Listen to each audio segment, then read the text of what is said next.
அன்பு நிறை மாணவ செல்வங்களே, உங்கள் அனைவருக்கும் எனது மனமார்ந்த நல்வாழ்த்துக்கள். இன்று அறிவும் கல்வி ஏற்பாடும் என்ற பாடத்திலே இரண்டாவது அழகாக இருக்கின்ற கல்வியில் சமூக அடிப்படைகள், சோஷியல் பேசிஸ் ஆஃப் எஜுகேஷன் என்ற தலைப்பிலே உரையாற்ற இருக்கின்றேன். இந்த பகுதி முழுவதிலும் இருக்கின்ற எல்லா கருத்துருக்களையும் சுருக்கமாக சொல்ல வேண்டும் என்பதுதான் எனது ஆவல். இந்த கல்வியில் சமூக அடிப்படைகள் என்ற இந்த அலகிலே 5 பகுதிகள் இருக்கின்றன. முதல் பகுதியில் கல்வியில் சமூகம், பண்பாடு மற்றும் நவீனத்துவம் ஆகியவற்றுடைய செல்வாக்கு பற்றிய சிந்தனைகள் இடம்பெறுகின்றன.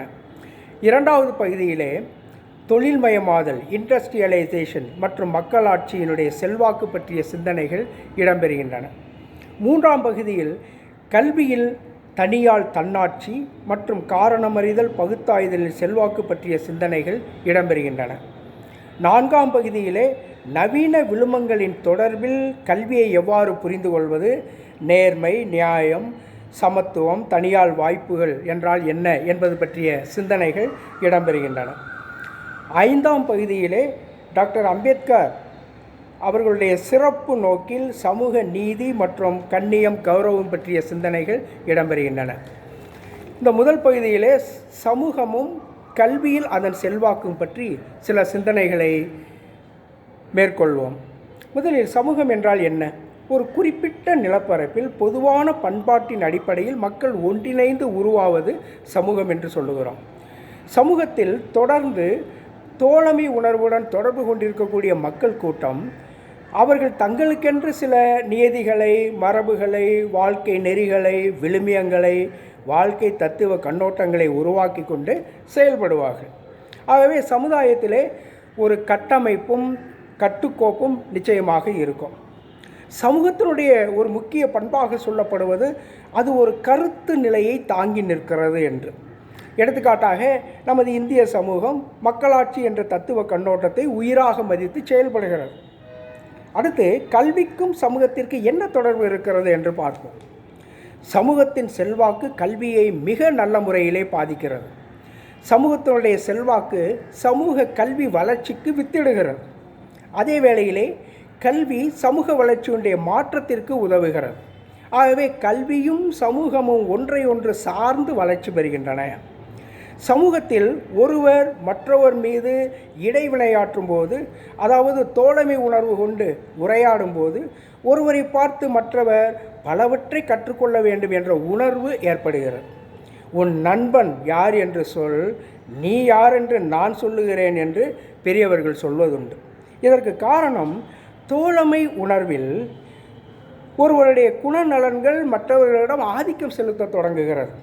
இதே தான் சமூகத்திலும் நடக்கிறது. சமூக நிறுவனங்களிலே மிக முக்கியமாக சொல்லப்படுபவை பள்ளிக்கூடமும் குடும்பமும் தான். சமூக சூழலில் அமைந்திருப்பவை இவை.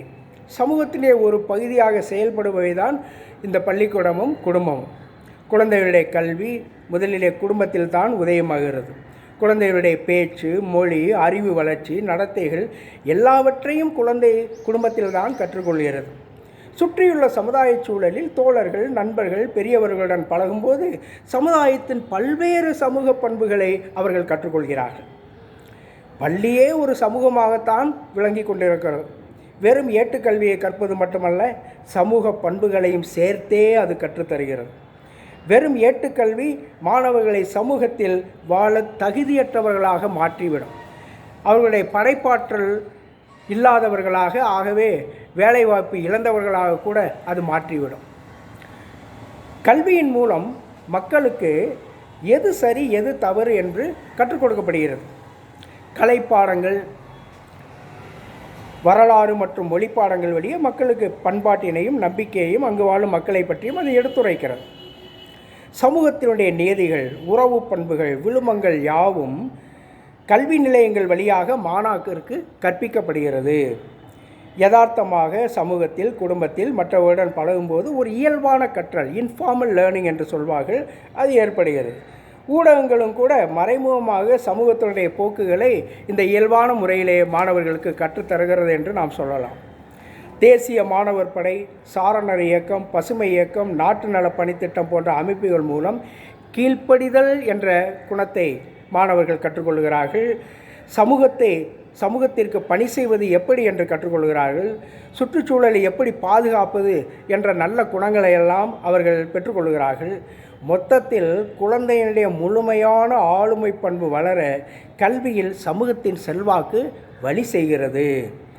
சமூகத்தில் கல்வி பயிலாதவர்கள் இருக்கிறார்கள், குழந்தை தொழிலாளர்கள் இருக்கிறார்கள். இவர்களுக்கெல்லாம் முறைசாரா கல்வி அளிக்க சமூகம் வழிவகை செய்கிறது. சுருக்கமாக சொன்னால் சமூகத்தின் செல்வாக்கு இன்றி கல்வி வளர்ச்சிக்கே இடமில்லை என்று சொல்லலாம். முறையான கல்விக்கூடங்கள் சமூக தேவைகளுக்கான நவீன அறிவையும் தொழில்திறன்களையும் கற்பிக்கின்றது. கல்வியிலே நாம் பெறுகின்ற பட்டம் போன்ற சிறப்புகளை தாண்டி மனிதர்கள் தொடர்ந்து சமூகத்தில் இறப்பு வரைக்கும் கூட கற்றுக்கொண்டே இருக்கிறார்கள். ஆன்கோயிங் லேர்னிங் டில் டெத். சமூகத்தில் நேர்மறை பண்புகளும் எதிர்மறை பண்புகளும் கல்விக்கூடங்களில் வளர்வதற்கு வாய்ப்புகள் ஏராளமாக இருக்கின்றன. ஏனென்றால் சமூகத்தினுடைய தாக்கம் இருக்கிறது. எதெல்லாம் சமூகத்தில் எதிர்மறையான பண்புகளாக இருக்கின்றனவோ அவை அனைத்தும் கல்வி நிலையங்களிலே விவாதிக்கப்பட்டு சமூகம் சீரடைவதற்கான முயற்சிகள் எல்லாம் முன்னெடுக்கப்பட வேண்டும் கல்வியால். சமூகத்தில் சாதி மத இனபேதங்கள் ஏற்படாத வகையில் கல்வி ஆக்கப்பூர்வமாக சிந்திப்பதற்கு மாணவர்களுக்கு பயிற்சி தர வேண்டும். பெண்களும் ஒதுக்கப்பட்டவர்களும் சமத்துவம் பெறக்கூடிய வகையிலே புதிய கல்வி அமைப்புகள் உருவாக்கப்பட வேண்டும். இவ்வாறு கல்வி சமூகத்தின் மீது ஆட்சி செலுத்துகிறது. சமூகமும் கல்வி செல்ல இருக்கின்ற திசையை சுட்டி காட்டி நிற்கிறது. ஆகவே கல்வியும் சமூகமும் இணைந்தே புதிய மகிழ்ச்சியான வாழ்வை மக்களுக்கு தர முடியும் என்று நாம் உறுதியாக நம்ப முடியும். அடுத்து கல்வியில் பண்பாட்டின் செல்வாக்கு எவ்வாறு இருக்கிறது என்று பார்ப்போம். பண்பாடு என்பது எது? ஒரு சமூகத்தினுடைய அறிவு, நம்பிக்கைகள், வாழும் முறை, நடை, உடை, பாவனை, உறவு முறைகள், கலைகள், சட்ட விதிமுறைகள், கட்டுப்பாட்டு முறைகள், ஒழுக்க நெறிகள், செய்யும் தொழில், உற்பத்தி செய்து உருவாக்கும் பொருட்கள், மரபு, மொழி, விழுமங்கள் என்று அனைத்து சிக்கலான பண்புகளின் தொகுப்பே பண்பாடு என்று E.P. டைலர் என்ற சமூக அறிவியல் அறிஞர் சொல்லுகிறார். M.J. ஹெர்ஸ்கோவிட்ஸ் என்ற அறிஞர் சொல்வார், பண்பாடு என்பது சூழ்நிலையில் மனிதன் உருவாக்கிய பகுதி என்று சொல்வார். பண்பாடு என்பது சமூகத்தினுடைய வெளிப்பாடு. அதே நேரத்தில் சமூகம் தொடர்ந்து இயங்குவதற்கும் நீடிப்பதற்கும் காரணமே பண்பாடுதான். பண்பாட்டின் கூறுகளாக சிலவற்றை அறிஞர்கள் சொல்வார்கள். முக்கியமானது குறியீடு. சமூகத்தில் எந்த ஒரு பொருளும் அர்த்தம் உள்ளதாக கொண்டு மக்கள் அதை பகிர்ந்து கொள்வதை இது குறிக்கிறது. உதாரணமாக, ஒரு சமூகத்தில் ஆடை இப்படித்தான் அணிய வேண்டும், அல்லது மதங்களிலே கிறிஸ்தவர்கள் சிலுவையையும் இஸ்லாமிய மக்கள் அந்த பிறை நிலையையும் சக்தி வாய்ந்த குறியீடாக காண்பார்கள். இது பண்பாட்டினுடைய சின்னங்களாக இருக்கின்றன. அதேபோல் மொழி என்பது இன்னொரு குறியீடு. சமூகமானது மொழி என்ற குறியீட்டின் மூலம் தங்கள் எண்ணங்களை எல்லாம் பகிர்ந்து கொள்ளுகிறது. சமூகம் நிலைத்து நிற்பதற்கு மொழி அடிப்படையாக இருக்கின்றது. அடுத்து நம்பிக்கை என்பது ஒரு குறியீடு. எந்த ஒரு பண்பாட்டிலும் தனித்துவம் வாய்ந்த நம்பிக்கை மற்றும் நம்பிக்கை முறைகள் காணப்படுகின்றன. அடுத்து சில மதிப்புகள். ஒவ்வொரு பண்பாடும் சில மதிப்புகளை கொண்டிருக்கும். மதிப்புகள் என்பது பண்பாட்டின் அடிப்படையில் எதிர்பார்க்கின்ற நன்னறி நடத்தைகளை குறிக்கும். உதாரணமாக, நீதி சார்ந்த கருத்து, நியாயம் சார்ந்த கருத்து, சரியான பாலின நடத்தைகள், கலை, இசை, நவீன உடை, விளையாட்டுத்திறன், இவை அனைத்துமே ஒரு பண்பாடு தனக்கென்று கொண்டிருக்கக்கூடிய மதிப்புகளாகும். அடுத்து தரம் என்ற ஒன்றை சொல்லுவார்கள். தரம் என்பது சமூகம் ஏற்றுக்கொள்ளக்கூடிய நடத்தைகளை குறிப்பதாக அமையும். இவையெல்லாம் பண்பாட்டினுடைய குறியீடுகளாக அறிஞர்கள் விவரிக்கின்றார்கள். அடுத்து கல்வியில் பண்பாட்டின் தாக்கம் என்ன என்பதை சற்று சிந்தித்து பார்ப்போம். கல்வியின் மிகச் சிறப்பான பணி பண்பாட்டை உருவாக்குவதுதான். பள்ளியினுடைய முக்கிய நோக்கங்களாகிய கல்வி அறிவு, திறன், நற்பழக்கம், மனப்பான்மை வளர்ச்சியிலே பண்பாட்டினுடைய செல்வாக்கு இருக்கிறது. கல்வி சமூக பண்பாட்டினை அடுத்த தலைமுறைக்கு மாற்றம் பெற உதவுகிறது. கல்வியின் முக்கிய நோக்கங்களில் முதலாவது, மாணவர்களிடம் சமூக சார்பாக வரும் பண்பாட்டை உருவாக்கி தனக்கும் நாட்டுக்கும் நல்ல பயன் தரக்கூடிய குடிமகன்களை உருவாக்குவது தான் ஆகும். Good citizens for the country. பழங்கால சமூகத்தில் மரபுகளை வாய்மொழியாக கற்பித்தார்கள், பண்பாட்டினை வாய்மொழியாக கற்பித்தார்கள், வரலாறு மற்றும் விழாக்கள் கொண்டாடுவதன் மூலம், புத்தகங்கள் மூலம் கற்பித்தார்கள். ஆகவே பண்பாடு என்பது நமது முழு வாழ்க்கை முறையாகும். அடுத்து கல்வியில் நவீனத்தினுடைய செல்வாக்கு என்ன என்பதை பார்ப்போம். அளவற்ற அறிவியல் வளர்ச்சியுடைய விளைவுதான் நவீனத்துவம். 18ஆம் நூற்றாண்டிலே தொழிற்புரட்சியிலே தொடங்கி படிப்படியாக வளர்ந்து இன்று ஐசிடி என சொல்லப்படுகின்ற தகவல் தொடர்பு அந்த உயர்ந்த நிலைக்கு மாறியிருப்பது, இந்த உலகத்தையே மாற்றி போட்டிருப்பது இந்த நவீனத்துவம். இதனால் கண்டுபிடிப்புகள், எல்லா துறைகளிலும் புதுமைகள், தொழில்நுட்ப வளர்ச்சி, மறுமலர்ச்சி, அறிவியல் புரட்சி என்று சமுதாயத்தை ஆட்டி படைக்கின்றவை இந்த நவீனத்துவ மதிப்புகள். நவீனத்தால் உலகமே ஒரு சிறு கிராமம் போல மாறிவிட்டது. யாருடனும் எப்போதும் எங்கும் தொடர்பு கொள்ளும் அளவுக்கு இந்த உலகம் சுருங்கிவிட்டது. நுகர்வோர் விருப்பங்கள் இன்று எல்லாம் மாறி வருகின்றன. தொழில்துறையில் மாற்றம், தாக்கம், புது புது தொழில்நுட்பம், புது புது தொழிற்சாலைகள் எல்லாம் உருவாகி வருகின்றன. இந்த நவீனத்துவத்தினுடைய தாக்கம் என்ன, தீமைகள் என்ன என்று பார்க்கின்ற பொழுது, ஒரு பொருள் சார்ந்த வாழ்வு, எப்போதும் ஓடிக்கொண்டே இருப்பது, ரெஸ்ட்லெஸ்னஸ், உலகமயமான வணிகம், வேர்ல்டு ட்ரேட், நகர்மயமாதல், அர்பனைசேஷன், சமய சார்பின்மை, எந்த மதத்திலும் ஒட்டி கொள்ளாமல் தன்னந்தனியாக இருக்கக்கூடிய ஒரு நிலை, எதிலும் வெளிப்படைத்தன்மை கேட்டல், எதிலும் வெளிப்படைத்தன்மை கேட்டுதல், மன அமைதியின்மை, அறிவியல் பகுத்தறிவுக்கு முன்னுரிமை, இந்த மாற்றங்கள் எல்லாம் நவீனத்துவத்தினுடைய தன்மைகளாக இருக்கின்றன. இவற்றால் சமுதாய மக்களுடைய நடை, உடை, பாவனை, உணவு, வாழும் முறை, வாழ்விடம், கலைகள், ஊடகங்கள் எல்லாவற்றிலும் மாற்றங்கள் ஏற்பட்டிருக்கின்றன. சரி, கல்வியில் நவீனத்துவத்தினுடைய செல்வாக்கு எப்படி இருக்கிறது? எங்கும் எதிலும் அறிவியல் பகுத்தறிவு சார் செயல்பாடுகள் ஏராளமாக மலிந்து கிடக்கின்றன. அறிவியல், நவீன அறிவியல் சார்ந்த தொழிற்கல்வி, நவீன வணிகம் சார்ந்த தொழிற்கல்வி, நவீன தொழில்நுட்பம் சார்ந்த தொழிற்கல்வி முறைகள், அவற்றிற்கான தொழில்கள் ஆகியவற்றை உருவாக்கி இருக்கின்றன. ஆகவே புதிய புதிய பயிற்சி முறைகள் கல்வியிலே ஏற்பட்டு கொண்டிருக்கின்றன. இணையதள கல்வி முறைகள் உருவாகி யாரும் எந்த நாட்டிலும் விரும்பிய நேரத்தில் கற்கும் வகைகள் ஏற்படுத்தப்பட்டிருக்கின்றன. பொது கல்வியிலே புதிய தொழில்நுட்ப சிந்தனை வளர்ந்து வருகிறது. தொழிற்கல்வி கற்பிக்கும் முறைகளிலும் கற்பிக்க பயன்படுத்துகின்ற அந்த துணை கருவிகளும் கூட, ஈவன் மதிப்பீட்டு முறைகளிலும் நவீனத்தினுடைய செல்வாக்கு நிறைந்திருக்கிறது. தகவல் தொழில்நுட்ப நுணுக்கங்களை வகுப்பறைகளில் எல்லா நிலைகளுக்கும் ஏற்ற வகையில் உருவாக்கி இன்று நவீனத்துவத்தால் பயன்படுத்தி வருகின்றார்கள். கற்றல் விளைவுகளை சோதித்தல், மதிப்பிடல், இதெல்லாம் புறவயத்தன்மைக்கு இட்டு செல்லுகிறது. அப்படி புறவயத்தன்மையை கொண்ட கல்வியாக இந்த நவீனத்துவம் மாற்றியிருக்கிறது. அதற்கேற்ற தொழில்நுட்ப வளர்ச்சி இன்று பயன்படுத்தப்படுகிறது. புத்தகங்கள் கிடைக்காத சமயத்தில் இன்று எளிதாக இணையத்தின் மூலமாக தேவையான தகவல்களை நொடியில் நாம் பெற்றுக்கொள்ள முடியும். நவீனத்துவத்தினுடைய காரணமாக தொடர்ந்து மாறி வரும் பாடப்பொருள்கள், முறைகள், மதிப்பீடுகள் யாவற்றையும் புரிந்து கொண்டு கற்பிக்க ஆசிரியர் பயிற்சியும் மாற வேண்டிய நிலை இருக்கிறது. நவீன முறைகளில் ஆசிரியருக்கு பயிற்சி அளிக்க வேண்டிய நிலை ஏற்பட்டிருக்கிறது. உலகமயமாதலுடைய தாக்கத்தால் கல்வியும் உலகமயமாகி வருகிறது. பன்னாட்டு கல்வி நிறுவனங்கள் ஒவ்வொரு நாட்டிலும் இயங்கி வருகிறது. ஆகவே கல்வியில் நவீனத்துவத்தினுடைய செல்வாக்கு அளவற்றது என்று நாம் நிச்சயமாக ஏற்றுக்கொள்கிறோம். அடுத்து கல்வியில் தொழில்மயமாதலுடைய செல்வாக்கு என்பது பற்றி பார்ப்போம். நவீனத்துவத்தினுடைய காரணிகளாக இருப்பவை தொழில்மயமாதல், மக்களாட்சி மிக முக்கியமானவை.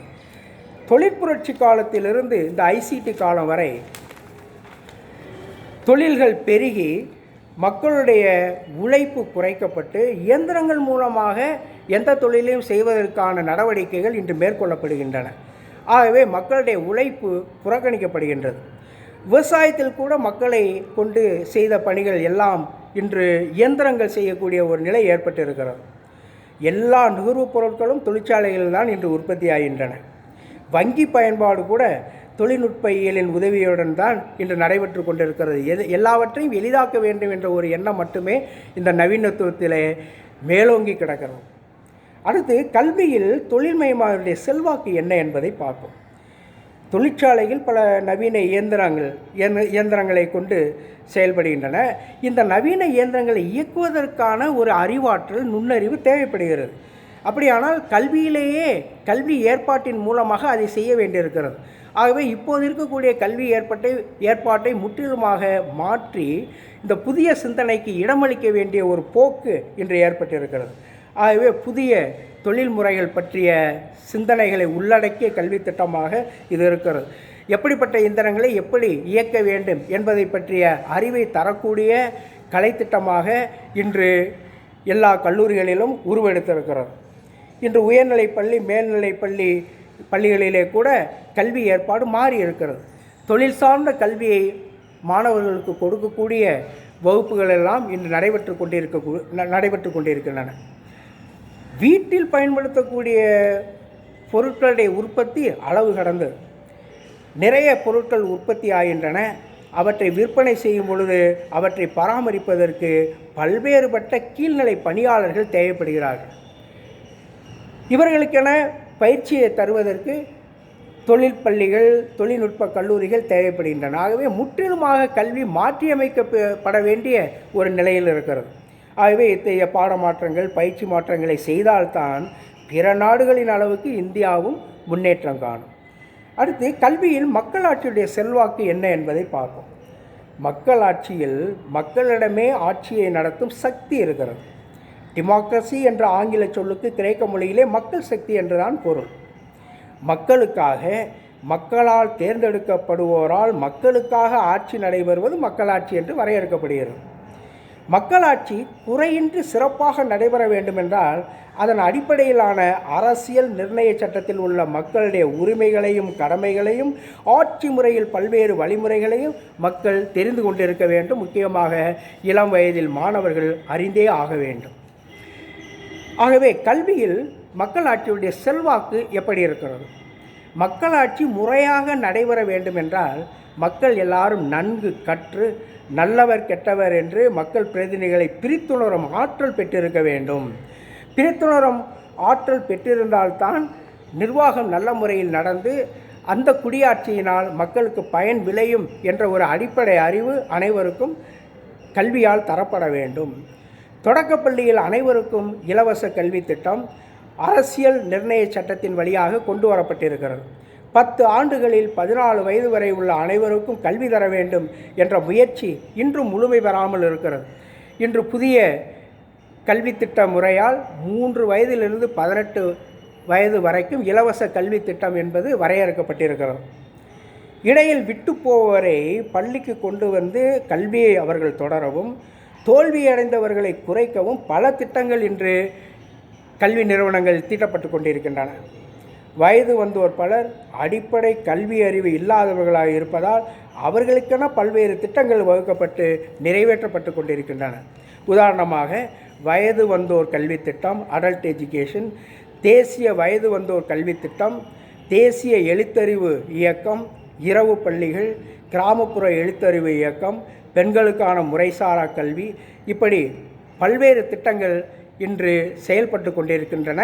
எல்லாருக்கும் கல்வியை தருவதற்கு கல்வி ஏற்பாட்டில் சமூக இயல் போன்ற பாடங்களில் மக்களாட்சி முறையினுடைய நுணுக்கங்கள் மாணவர்களுக்கு கற்பிக்கப்படுகின்றன.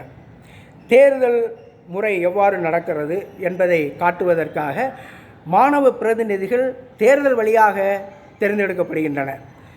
தேர்ந்தெடுக்கப்பட்ட அந்த பிரதிநிதிகள் மாணவர்கள் நலனை காப்பதிலும் அந்த பள்ளிக்கூடத்தினுடைய சுற்றுச்சூழலை பாதுகாப்பதிலும் பொறுப்பு வகிக்கின்றார்கள். இதெல்லாம் அந்த மக்களாட்சியினுடைய அந்த பண்புகளை மாணவர்களுக்கு தருவதற்கான சில வழிமுறைகளாக இருக்கின்றன. பள்ளியில் பல்வேறு நிர்வாக குழுக்களில் பள்ளியை தூய்மையாக வைத்துக்கொள்ளல், இதெல்லாம் மக்களாட்சி முறையை புரிந்து கொள்ள, பொறுப்பாய் நடந்து கொள்ள ஒரு வழியாக இருக்கிறது. கற்பித்தல் முறைகளிலே குழு விவாதம், கருத்தரங்கு போன்றவற்றை நடத்துவதால் மக்களாட்சிக்கு தேவையான திறன்களை மாணவர்கள் பெற்றுக்கொள்கிறார்கள். குடிமை பயிற்சி வகுப்புகளின் மூலமாக மக்களாட்சி கோட்பாடுகளை மாணவர்கள் புரிந்து கொள்ளுகிறார்கள். பல்வேறு இணை கலைத்திட்ட செயல்பாடுகள் மூலமாக குழுவாக செயல்படல், குழுவுடன் பழகுதல், தலைமை பண்புகளை வளர்த்து கொள்ளுதல் போன்றவற்றிலே பயிற்சி இன்னும் கூர்மையாக்கப்படல் வேண்டும். இப்பொழுது கல்வியில் தனியால் தன்னாட்சி மற்றும் காரணமறிதல் பகுத்தாய்தலுடைய செல்வாக்கு பற்றி சில சிந்தனைகளை ஏற்படுத்துவோம். கற்றலில் தனியால் தன்னாட்சி என்பதிலே ஆசிரியருடைய தன்னாட்சி, மாணாக்கருடைய தன்னாட்சி என 2 பகுதிகள் இருக்கின்றன. தன்னாட்சி என்றாலே சுதந்திரமாக செயல்படுவது. அப்படி கொண்டால் காரண காரியம் அறிந்து பகுத்தாய்ந்து செயல்பட வேண்டும் என்ற ஒரு கருத்து வருகிறது. அப்படி காரண காரியம் அறிந்து பகுத்தாய்ந்து தன்னாட்சி முறையை கைக்கொள்ளாவிட்டால் எடுக்கும் முடிவுகள், செய்யும் செயல்கள் அனைத்தும் வெற்றி பெறாது. எனவேதான் தன்னாட்சியுடன் காரணமறிதல் பகுத்தாய்தலை இணைத்திருக்கிறார்கள் இந்த பாடத்திலே. தன்னாட்சியுடன் சுதந்திரமாக தன் விருப்பப்படி ஆனால் பகுத்தாய்வுடன் செயல்படுவது கல்வி மேம்பாட்டை அடை செய்வதாகும். தன்னாட்சியை பொறுப்புடன் செயல்படுத்த பயன்படுத்துவது பகுத்தாயும் பண்புதான். அதை கல்வி நிலையங்கள் வளர்க்கின்றன. ஆசிரியர் தன்னாட்சி என்றால் என்ன? மாணவர் தன்னாட்சி என்றால் என்ன? ஆசிரியர் தன்னாட்சி என்று சொல்லுகின்ற பொழுது குறிப்பிட்ட பாடத்தை நடத்த கையாள வேண்டிய முறைகளை தெரிந்தெடுப்பதற்கு ஆசிரியருக்கு ஒரு சுதந்திரம் வேண்டும். தான் விரும்பும் வகையில் மாணவர்களை நடத்துவதற்கான ஒரு சுதந்திரம் வேண்டும். செயல் ஆராய்ச்சி செய்வதற்கு ஒரு சுதந்திரம் வேண்டும். தான் கல்வி நிலையங்களில் பெற்றிருக்கக்கூடிய அந்த அறிவை செயல் ஆராய்ச்சியினுடைய முடிவுகளை கல்வி இதழ்களில் வெளிப்படுத்துவதற்கான சுதந்திரம் அவர்களுக்கு தரப்பட வேண்டும். மாணவருடைய தன்னாட்சி என்ன என்று சொன்னால், கற்பிக்கும் முறைகளிலே ஒரு சுதந்திரம் அவர்களுக்கு வேண்டும். எதன் வழியாக தாங்கள் கற்றுக்கொள்வார்கள் என்பதற்கான ஒரு சுதந்திரம். திட்டத்திறல் முறையில் ப்ரோக்ராம் லேர்னிங் என்று சொல்லுகிறோமே, அதை போன்ற வழியிலே அவர்கள் கற்றுக்கொள்வதற்கான வாய்ப்புகள் தரப்பட வேண்டும். கணினி வழி அவர்கள் கற்றுக்கொள்வதற்கான வாய்ப்புகள் தரப்பட வேண்டும். இணையத்தின் வழியாக கற்றுக்கொள்வதற்கான வாய்ப்புகள் அவர்களுக்கு தரப்பட வேண்டும். திட்டம் என்று சொல்லுகிறோமே, அதாவது சிறு சிறு பகுதிகளாக ஒரு பாடத்தை பிரித்து அந்த பாடத்தில் ஒவ்வொரு சிறு பகுதியையும் முழுமையாக கற்கின்ற அந்த திட்டத்திற்கான வழிவகைகள் கல்வி நிலையங்களே ஆராயப்பட வேண்டும். தொலைக்காட்சி வழி அவர்கள் கற்றுக்கொள்வதற்கான வழிவகைகள் செய்யப்பட வேண்டும். நூலகத்தை பயன்படுத்துவதற்கான வாய்ப்புகள் அவர்களுக்கு தர வேண்டும். இதெல்லாம் செய்கின்ற பொழுது இந்த ஆசிரியருடைய தன்னாட்சியும் மாணவருடைய தன்னாட்சியும் இணைந்து படைப்புத்திறன் மிகுந்தவர்களாக, அதனால் வாழ்க்கையிலே வெற்றி பெற்றவர்களாக இந்த மாணவர்கள் மிளிர முடியும். எதிர்காலத்திலே வேலை வாய்ப்புகளை எளிதாக அவர்கள் பெற்றுக்கொள்ள முடியும். தனியார் தன்னாட்சியுடைய கல்வி பயன், கல்வியில் செல்வாக்கு என்ன என்பதை பார்க்கலாம். தன்னாட்சி சூழலில் மட்டும்தான் புதுமைகள் பிறக்கும்.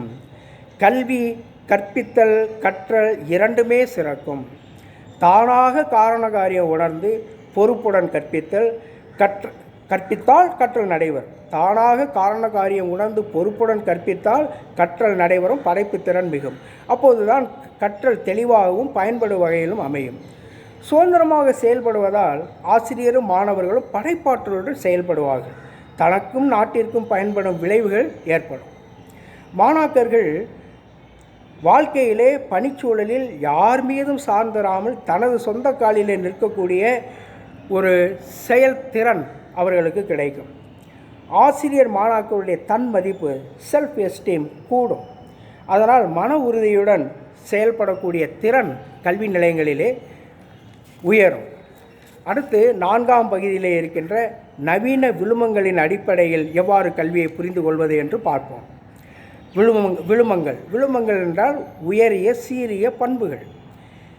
ஆனால் நவீன விழுமங்கள் என்ன? விழுமங்கள் தன் மதிப்புகள், பொருளாதார மதிப்புகள், இன்னும் சமூக மதிப்புகள் என்று பல விழுமங்கள் இருப்பதை நாம் படித்திருப்போம். ஆனால் நவீன விழுமங்கள் என்ன என்று நாம் பார்த்தோம் என்று சொன்னால், அது சில குறியீடுகளை நமக்கு தருகிறது. நவீன உலகமானது நவீன மதிப்புகளை நிச்சயமாக தோற்றுவிக்கிறது. நவீன உலகத்துடைய விழுமங்கள் என்ன? தனிநபருடைய கருத்தும் அதை வெளிப்படுத்தும் சுதந்திரம். அனைவரும் கல்வி பெறுகின்ற உரிமையை அது நிலைநாட்டுகிறது. மக்களிடம் உள்ள வேறுபாடுகளையும் பண்பாட்டில் உள்ள வேறுபாடுகளையும் வாழ்க்கை முறைகளில் உள்ள வேறுபாடுகளையும் ஏற்றுக்கொள்ள செய்கிறது. இயற்கையின் மீது ஒரு நம்பிக்கையை ஏற்படுத்துகிறது. இயற்கை வளம் வர வேண்டும் என்ற ஒரு தனியாத தாகம் ஏற்படுத்துகிறது. அனைவருக்குமான பாதுகாப்பு மற்றும் பாதுகாப்பு உணர்வு கொண்ட ஒரு வாழ்வை அது நிச்சயமாக பறைசாற்றுகிறது. இவை போல நவீன மதிப்புகள் புதுமையையும் படைப்பாற்றலையும் புதிய சிந்தனையையும் நிச்சயமாக வரவேற்கிறது. கல்வியானது தனிநபரை பொறுப்புள்ள நபராக உருமாற்ற வேண்டும், அவர்களை மிளிரச் செய்ய வேண்டும் என்று எண்ணுகிறது. சமூக வாழ்க்கையில் பயன் தரக்கூடிய நபராக நவீன கல்வி அவரை மாற்ற வேண்டும் என்று அறிஞர்கள் எதிர்பார்க்கிறார்கள். தனிநபருடைய தகுதி, திறமை, விருப்பத்திற்கு ஏற்றவாறு கல்வி பெறவும் வாய்ப்பளிக்க கல்வி நிலையங்கள் முன்வர வேண்டும் என்ற ஒரு நிலைப்பாட்டை இந்த நவீனத்துவம் கொண்டிருக்கிறது. திறமையற்ற நிலை, தீமை தரும் சில சமூக பண்பாட்டு கூறுகள், இவற்றிலிருந்து மனிதன் விடுதலை அடைய வேண்டும் என்று நவீன உலகம் கருதுகிறது. பல விளிம்ப அமைப்புகள் இருக்கின்றன. ஒழுக்க நெறி மதிப்புகள், மாரல் வேல்யூஸ், தன் மதிப்புகள், பர்சனல் வேல்யூஸ், சமயம் சார்ந்த மதிப்புகள், ரிலிஜியஸ் வேல்யூஸ், சமூகம் சார்ந்த மதிப்புகள், சோஷியல் வேல்யூஸ், அறிவுசார் விழுமங்கள், இன்டலெக்சுவல் வேல்யூஸ் என பல விழும அமைப்புகள் இருக்கின்றன. நாம் விவாதிக்கப் போவது சமுதாயம் சார்ந்த, மக்களாட்சி சார்ந்த நவீன விழுமங்கள் எவை என்பதாகும். அவை நியாயம், ஈக்விட்டி, சமத்துவம், ஈக்குவாலிட்டி, தனியால் வாய்ப்புகள், இண்டிவிஜுவல் ஆப்பர்ச்சுனிட்டி. கல்வி நோக்கில் நியாயம், சமத்துவம், தனி மனித வாய்ப்பு என்பது பற்றி நாம் இந்த பகுதியிலே விவாதிக்கிறோம். கல்வியில் நியாயம் என்பது எது? தனியால் வேற்றுமைகளை, இழப்புகளை சமன் செய்யும் வகையில் பொருத்தமான தேவையான கூடுதல் வாய்ப்புகளை தருதல். அதாவது ஒவ்வொருவருக்கும் ஏற்ற வாய்ப்பை கொடுத்தல், யாரையும் விட்டு விடாமல், சாதி, சமய, இன, பண்பாட்டு அடிப்படையில் யாரையும் ஒதுக்கி விடாமல் ஒவ்வொருவருக்கும் ஏற்ற வாய்ப்பை தருதல் தான் கல்வியில் நியாயம் என்பது.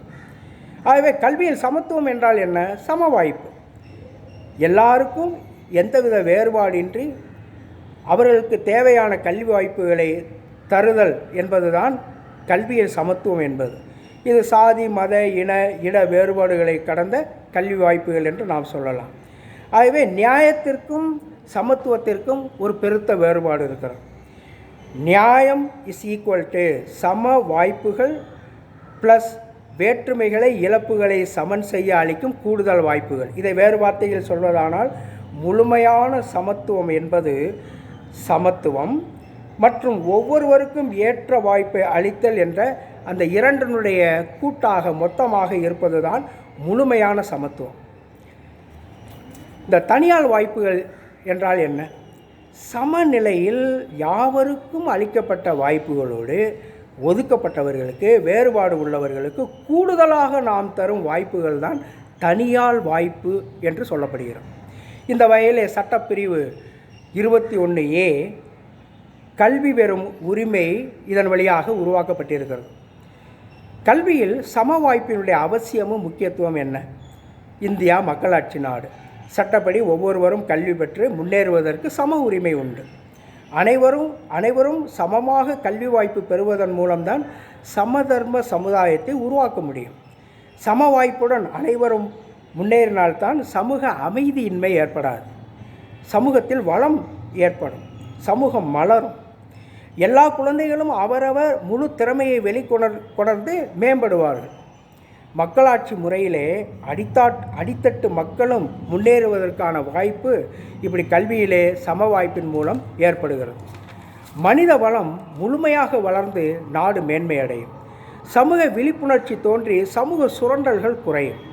சமூக பொருளாதார வளர்ச்சிகள் மேம்பட்டு சமுதாயம் வளரும். கல்வியில் சம வாய்ப்பை ஏற்படுத்துவதற்கான வழிமுறைகள் சிலவற்றை நாம் சிந்திக்கலாம். பொதுப்பள்ளிகளை பரவலாக தோற்றுவித்தல். பொதுப்பள்ளிகள் என்று சொல்லும்போது அரசு நடத்துகின்ற பள்ளிகள், அரசு உதவி பெறும் பள்ளிகள், இவற்றிலெல்லாம் மாணவர்களுக்கு தேவையான எல்லா வசதிகளும் செய்து கொடுத்து ஏழை மாணவர்களும் சிறப்பான முறையில் கல்வி கற்றுக்கொள்வதற்கான வாய்ப்பு வசதிகளை எல்லாம் இந்த பொதுப்பள்ளிகளில் ஏற்படுத்தி தருதல். அடுத்து மாநில ஏற்றத்தாழ்வுகளை அகற்றுதல். அடுத்து நகர்ப்புற கிராமப்புற வேறுபாடுகளை களைவது. நகர்ப்புறத்தில் இருக்கின்ற பள்ளிகளுக்கும் கிராமப்புறத்தில் இருக்கின்ற பள்ளிகளுக்கும் பெருத்த வேறுபாடு இருக்கிறது. இந்த வேறுபாட்டை களைந்தால்தான் அனைவரும் சம அளவிலே சம வாய்ப்புகளை பெற்று பெரிய அளவிலே சமூகத்திலே முன்னேறி சமுதாயத்திற்கு நலன் விளைவிக்க முடியும். அடுத்து எல்லா வகை கல்வி கட்டணத்தையும் நீக்குதல் அல்லது நிதி உதவி செய்தல். பள்ளி குழந்தைகளுக்கு இலவச மதிய உணவளித்தல். பெண் கல்விக்கு முக்கியத்துவம் அளித்தல். மாற்றுத்திறனாளிகளையும் சரியாக நடக்கக்கூடிய அந்த பள்ளிகளிலே, வழக்கம் போல் நடக்கக்கூடிய பள்ளிகளிலே சேர்த்து கொண்டு அவர்களுடைய முழு வளர்ச்சிக்காக பாடுபடுதல். பள்ளி கல்வியை கட்டாயமாக்குதல். நலிவுற்றோருக்கு கல்வி வாய்ப்பினை சிறப்பாக தருவது. உதவித்தொகை, சிறப்பு சலுகைகளை தருதல். இதெல்லாம் மத்திய அரசும் மாநில அரசும் இணைந்து பல்வேறு திட்டங்களை அரசியலமைப்பு விதிகளின்படி செய்து கொண்டிருக்கிறார்கள் என்று நாம் நம்பலாம். அடுத்து கல்வியில் ஒவ்வொரு தனிநபருக்கும் எவ்வாறு வாய்ப்பளிப்பது? சாதி, சமய, இன, மொழி, பாலின, சமூக, பொருளாதார அந்தஸ்து வேறுபாடு மட்டுமின்றி உடல் குறைபாடு, மனவளர்ச்சி குறைபாடு உட்பட எந்த ஒரு வேறுபாடும் பாராட்டாது அனைத்து மாணவர்களுக்கும் தரமான கல்வியை கிடைக்கச் செய்வதுதான் கல்வியில் ஒவ்வொருவருக்கும் வாய்ப்பளித்தல் என்ற கருத்தினுடைய பொருள். இதை கருத்தில் கொண்டுதான் நம் நாட்டில் கல்வி பெறும் உரிமை, ரைட் டு எஜுகேஷன் ஏற்பட்டிருக்கிறது. அந்த சட்டம் ஏற்பட்டிருக்கிறது. அண்மை காலத்தில் அடிப்படை உரிமைகளின் கீழ் இது கொண்டு வரப்பட்டிருக்கிறது. இந்த சட்டத்தின்படி 6 வயது முதல் 14 வயது வரை அனைத்து குழந்தைகளும் கல்வி பெற்றுக்கொள்வது அடிப்படை உரிமையாக்கப்பட்டிருக்கிறது. தற்போது நம் நாட்டிலும் அனைவரையும் உள்ளடக்கிய கல்வி, இன்க்ளூசிவ் எஜுகேஷன் என்ற கருத்து பிரபலமடைந்திருக்கிறது. இந்த கருத்துப்படி உடல் குறைபாடு மற்றும் மன வளர்ச்சி குறைபாடு உள்ள எல்லா குழந்தைகளும் ஏனைய சாதாரண குழந்தைகளைப் போன்று பொது பள்ளிகளிலே பயில வாய்ப்புகள் தரப்படுகின்றன. கல்வி அறிவு பெறுவது மட்டும் கற்றலாகாது. சகிப்புத்தன்மை, பிறருக்கு உதவுதல், பிறரோடு இணைந்து செயல்படுதல், நல்ல மனப்பான்மையை ஊக்குவித்தல், இது எல்லாமே கல்வி நிலையங்களிலே நமக்கு தரப்படக்கூடிய அருமையான பண்புகளாக இருக்கின்றன. திறனாளிகள் பள்ளிக்கூடத்தில் சேர்கின்ற பொழுது அந்த மாணவ கண்மணிகளை மற்ற மாணவர்கள் கவனித்து கொள்கின்ற பொழுது சகிப்புத்தன்மை, பொறுமை, உண்மையான உள்ளத்தின் அன்பு இவையெல்லாம் வெளிப்படுகின்றன என்பது நிச்சயம்.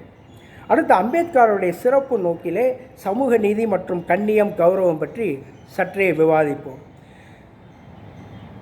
டாக்டர் அம்பேத்கர் அவர்களை பொறுத்தளவில் சமூக நீதி என்பது இதுதான். நாகரிக வளர்ச்சியில் கூடி வாழும் சமூகம் உருவாகியது. அப்படி சமூகம் உருவாகும் பொழுது மக்களுடைய தேவைகளை நிறைவேற்றும் வண்ணமாக சாதி, மதம் எல்லாம் உருவாகின. அதில் எந்த பிரச்சனையும் இல்லை. ஆனால் ஒற்றுமையை ஏற்படுத்த வேண்டிய இவை வேற்றுமைகளை வளர்த்து பல தீங்குகளை விளைவிக்கின்றன. இதைத்தான் நாம் கருத்திலே கொள்ள வேண்டியிருக்கிறோம். இவற்றுடன் இயற்கையாக அமைந்த பாலின வேற்றுமை காலத்தின் கோலத்தால் பெண்களுக்கு எதிராக மாறியது. இயற்கை மற்றும் விபத்துகளுடைய காரணமாக மாற்றுத்திறனாளிகள் உருவாகினார்கள். இவற்றுக்கெல்லாம் சமநீதி வழங்கினால் மட்டுமே சமூகம் மகிழ்ச்சியுடன் மேம்பாடு அடைந்து நாட்டின் வளர்ச்சிக்கு உதவ முடியும். சம வாய்ப்பினை அளிப்பதோடு கொடுமைக்கு உள்ளாகி ஒதுக்கப்பட்டு தாழ்த்தப்பட்டு உள்ளோருக்கு கூடுதல் வாய்ப்புகள், உரிமைகள் அளிப்பதுதான் சமூக நீதி எனப்படும் என்று அண்ணல் அம்பேத்கர் அவர்கள் குறிப்பிடுவார்கள். சமூக நீதி என்பதன் பொருளை நீதிபதி V.R. கிருஷ்ண ஐயர் மிக அருமையாக சொல்லுவார். சமூக நீதி என்பது உயர்ந்த சட்டங்களில் அளிக்கும் சமூக ஆற்றலாகும்.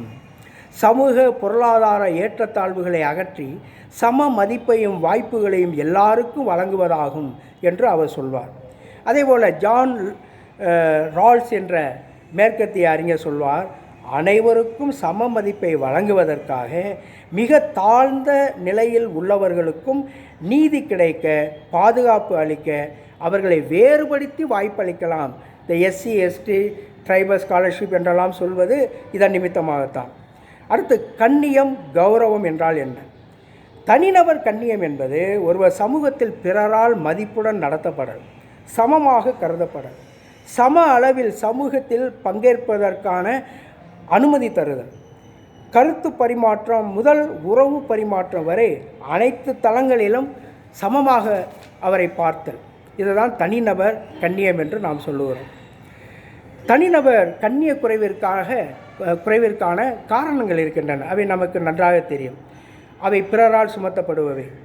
இனம், சாதி, மதம் இவற்றின் அடிப்படையில் பிளவுகளை ஏற்படுத்திக் கொள்வது. வாழ்க்கை தொழில் வழியாகவும் தனிநபர் கண்ணியம் குறைக்கப்படுகிறது. உயர்ந்த தொழில், தாழ்ந்த தொழில், இந்த தொழிலை செய்தால் மிகுந்த அந்தஸ்து உள்ளது, இந்த தொழிலை செய்தால் அவர் கீழ்நிலையில் இருப்பவர் என்றெல்லாம் ஒரு அளவுகோலை சமூகம் தவறாக கொண்டிருக்கிறது. இது தனிநபர் கண்ணிய குறைவிற்கான ஒரு காரணமாக நாம் கருதலாம். அதே போல் குலத்தொழில், இந்த குடும்பத்தில் பிறந்திருக்கிறாய், இந்த தொழிலைத்தான் செய்ய வேண்டும் என்று வரையறுக்கின்ற பொழுது அந்த குலத்தொழில் தனிநபர் கண்ணிய குறைவுக்கு காரணமாக அமைந்து விடுகிறது. அதே போல் பொருளாதார நிலை, உலகிலே பதவி, செல்வம், அதிகாரம் ஒருவரது செல்வாக்கை உயர்த்துகிறது. இதை இல்லாதவர்களை குப்பை என தூக்கி எறியக்கூடிய ஒரு மனோபாவம் நமது மக்களிடத்திலே இருக்கிறது. ஆகவே சமூக நீதியையும் அதன் மூலம் கண்ணியத்தை வழங்கவும் கல்வியினால் மட்டும்தான் முடியும். இது டாக்டர் அம்பேத்கர் மிக தெளிவாக சொல்லி, இதன் நிமித்தமாகவே அரசியலமைப்பு சட்டத்திலே பல்வேறு பிரிவுகளை எல்லா மக்களும் பயனடையும்படியாக ஏற்படுத்தியிருக்கிறார். சட்ட நிபுணர் டாக்டர் அம்பேத்கர் அவர்களுடைய சிறப்பு பங்களிப்பை பற்றி நாம் சில சிந்தனைகளை ஏற்படுத்துவோம்.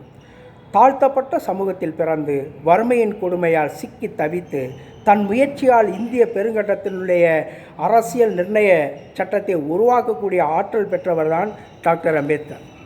இவர் பட்ட துன்பம், துயரம் மற்ற தாழ்த்தப்பட்ட பிரிவினரும் ஒதுக்கப்பட்டவர்களும் படக்கூடாது என்பதற்காகவே அரசியலமைப்பு சட்டம் பிரிவு 15 இவ்வாறு சொல்லுகிறார்: எந்த குடிமகனும் சாதி, மதம், இனம், பாலினம், வாழும் ஊர் போன்ற காரணங்களால் அரசால் வேறுபடுத்தி பார்க்கக்கூடாது என்று அதிலே சொல்லுகிறார்.